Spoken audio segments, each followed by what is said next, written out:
Komentarišući sastanak francuskog predsjednika Emanuela Macrona i ukrajinskog lidera Vladimira Zelenskog u Parizu, premijerka Italije Giorgia Meloni je izjavila da bi njen savjet bio da se takav sastanak ne organizuje, jer cilj treba da bude da se pošalje signal da je Evropska unija jedinstvena po pitanju ukrajinskog sukoba.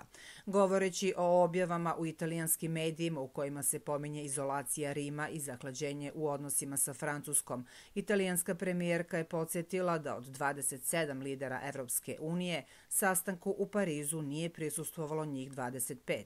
Bili su samo nemački kancelar Olaf Scholz i francuski predsjednik Emmanuel Macron.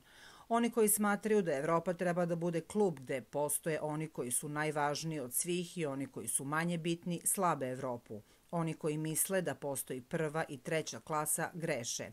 Treba se setiti Titanika. Kad brod tone, nevažno je koliko si platio kartu, izjavila je Meloni na kraju samita Evropske unije u Briselu.